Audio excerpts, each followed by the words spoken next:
Well, everyone, hey, here I am again making another video.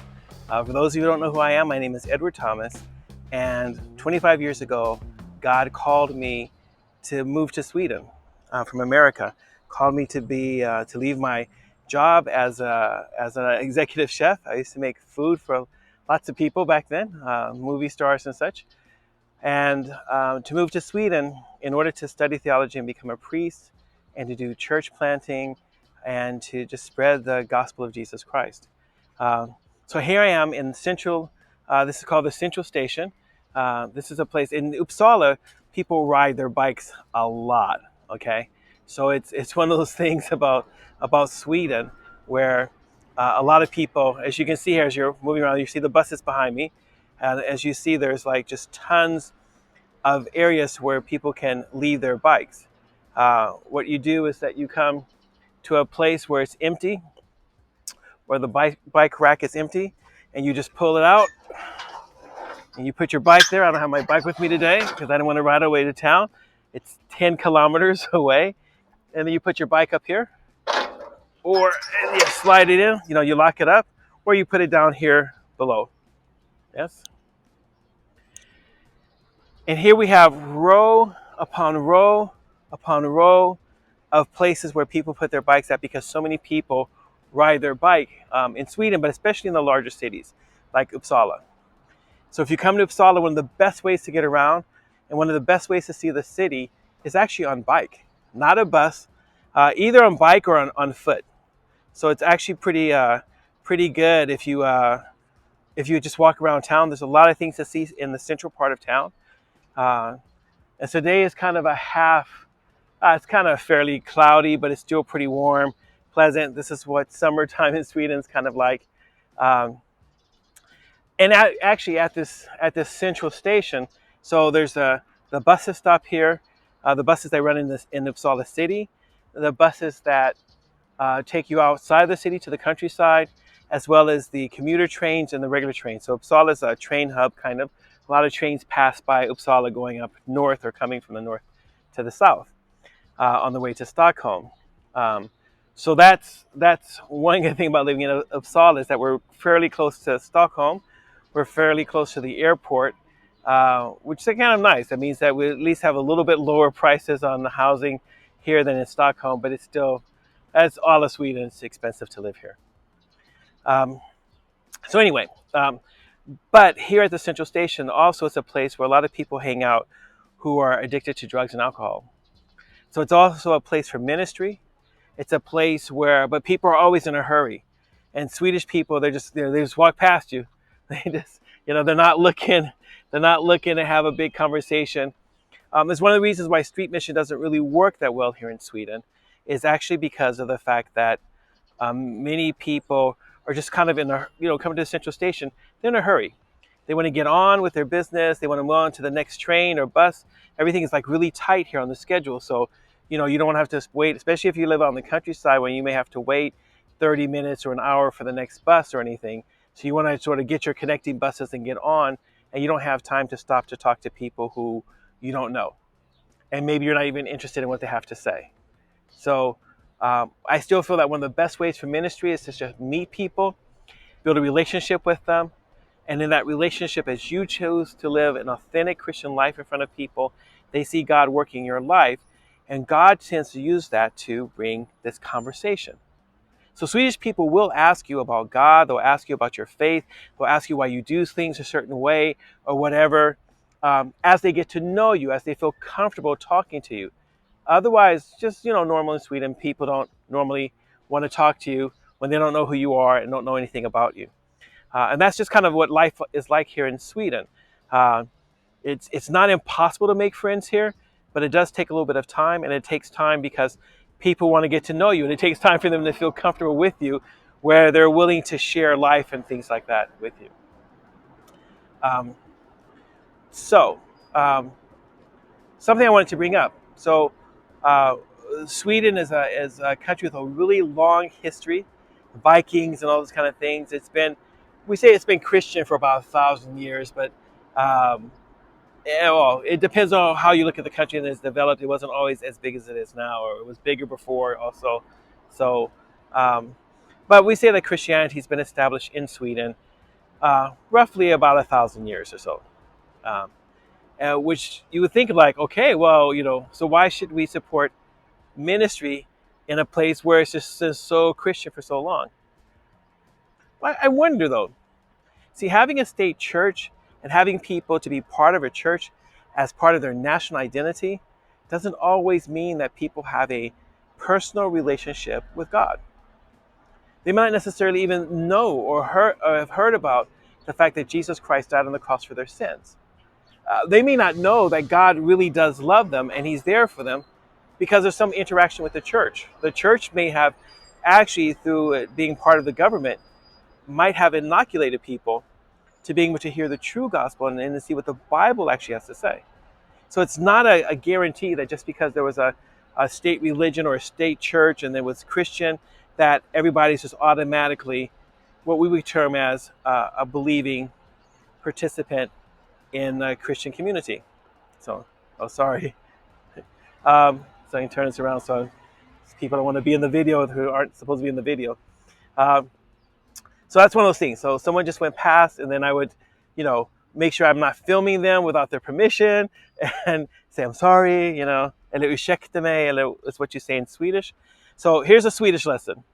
You want to say hey, hi to people, you say hey, or you can say hey, hey. You want to say bye, you say hey do, and if you want to say excuse me, you say ursäkta mig, ursäkta mig, and that's three words that you're going to use a lot in Sweden. Um, One of the things I had to learn about when I first moved to Sweden was the fact that people would honestly bump into you all the time, and I thought they were doing it because they were racist. Okay, I'm just going to tell the truth. I thought it was like they don't like me. I stick out. I'm the only black guy in this store, and people like push me out of the way and push my basket. They just do that here, and it's not because they're mean or anything. It's just that if you're trying to get past someone, you can just kind of squeeze past, or you can, if someone's basket's in the way at the store, you can just push the basket out of the way, and no one's offended by that except for foreigners. It's one of the ways you stick out. So if you make a trip to Sweden, don't get upset if someone pushes your shopping cart out of the way, or as they go past you, they kind of bump into you.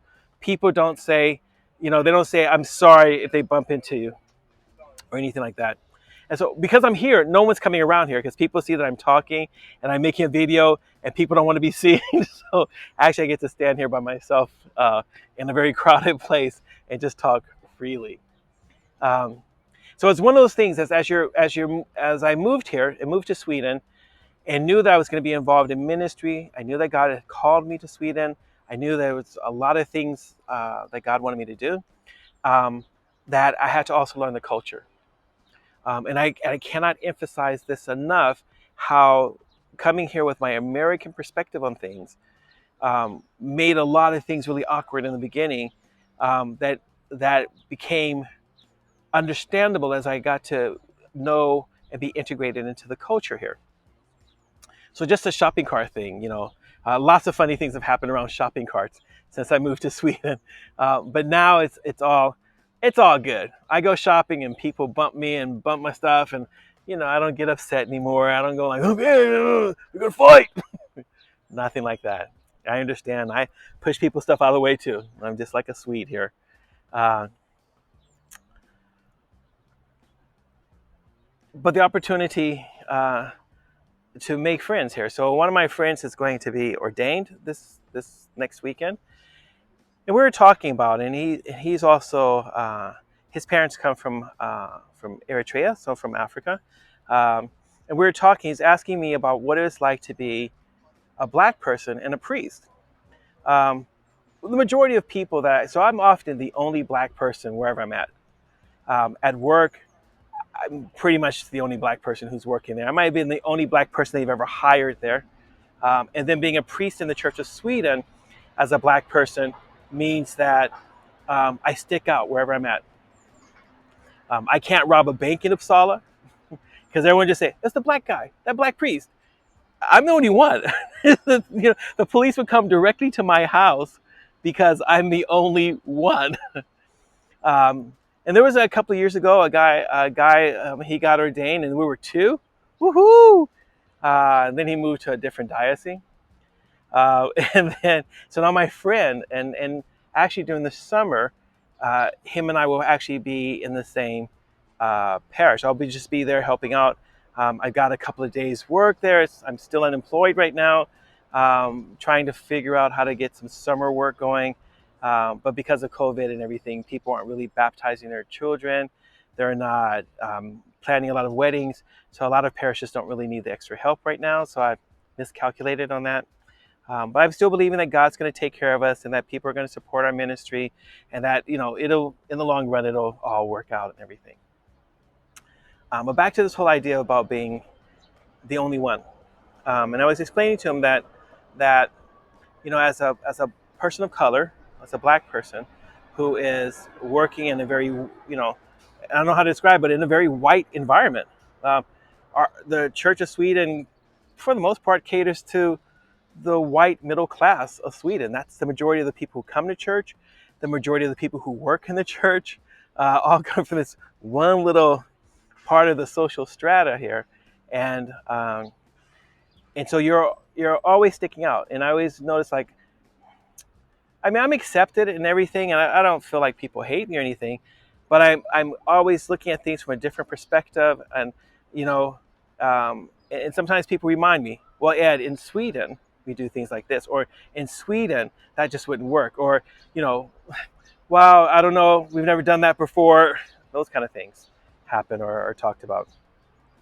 And in saying that, it doesn't mean that the church is backwards or anything. I'm just saying that as an immigrant, you always stick out.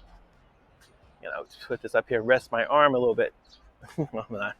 All right. So as an immigrant, you stick out, and you kind of have to get used to that. You have to get used to the fact that sometimes some people, and for a lot of people actually in Sweden, I would say, when they see a black person as a priest in the Church of Sweden, they're kind of shocked. So I get three responses. One response is that, what church do you work in? In the Church of Sweden. Oh, that's one response. The other response is, well, where were you born? I'm like, California. I usually say the United States first. So I say USA, the United States, USA. And then they're like, okay, but where? California? Where? I'm like, Oakland?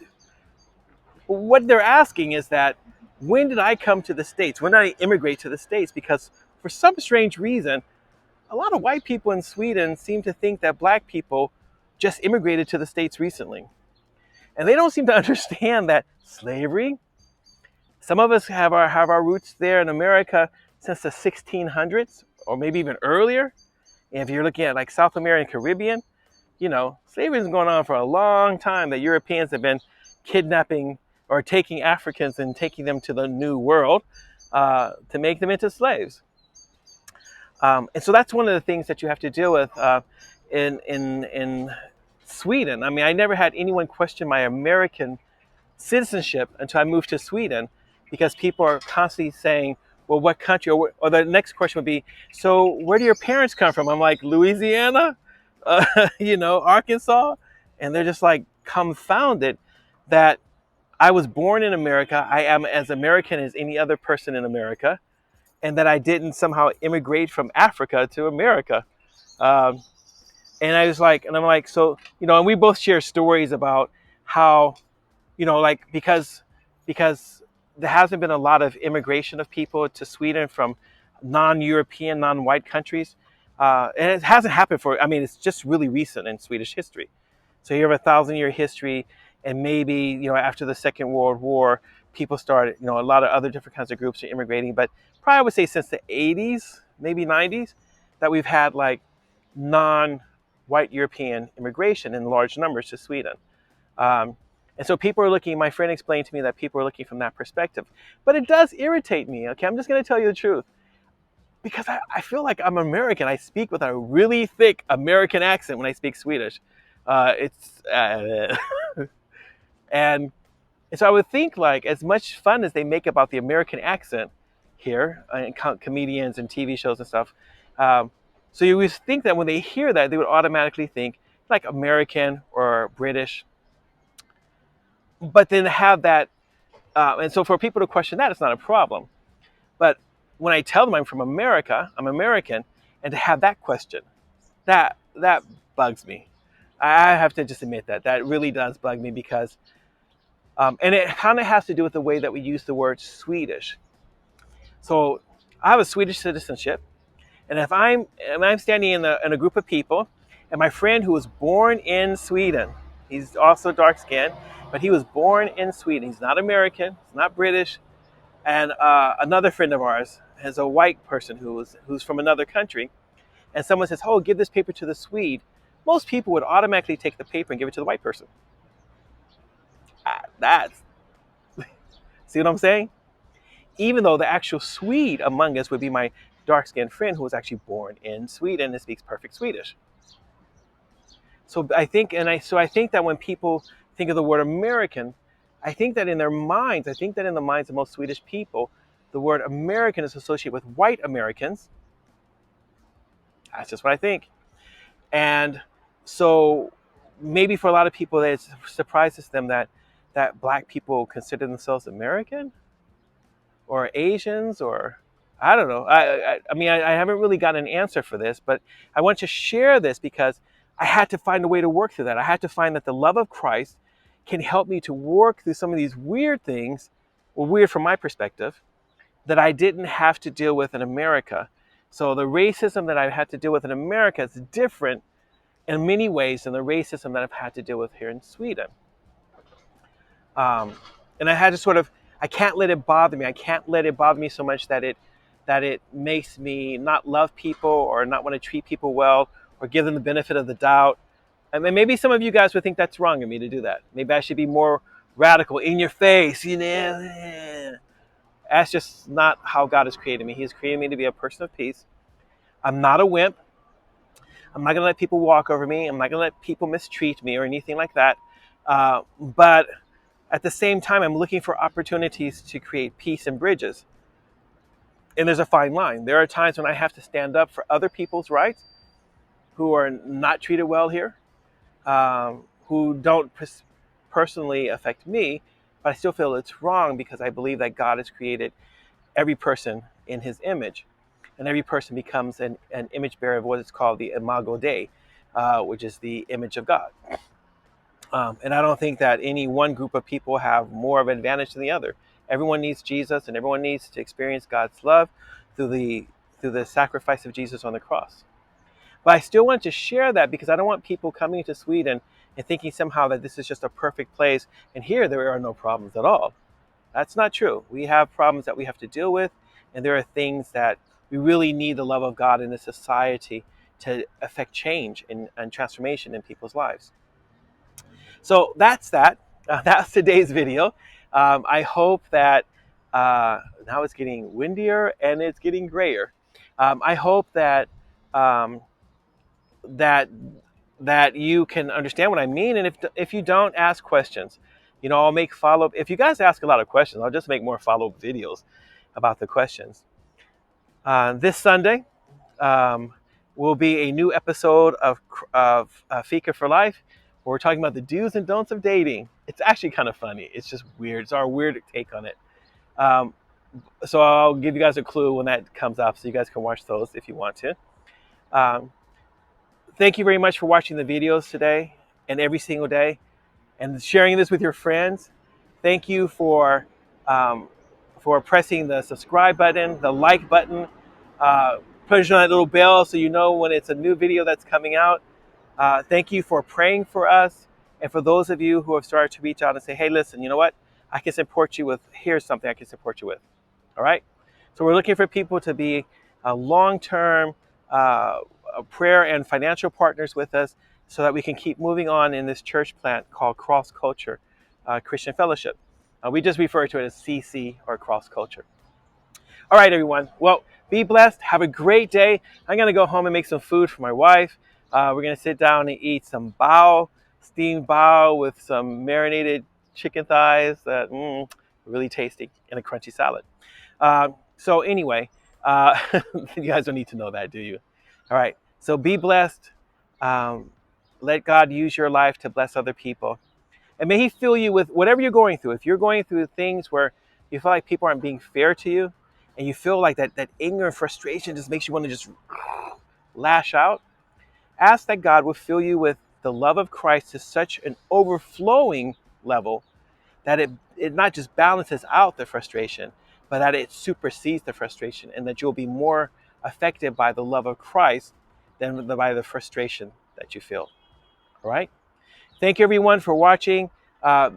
See you again tomorrow with a new video. Yay! All right. Take care, everyone. Bye-bye.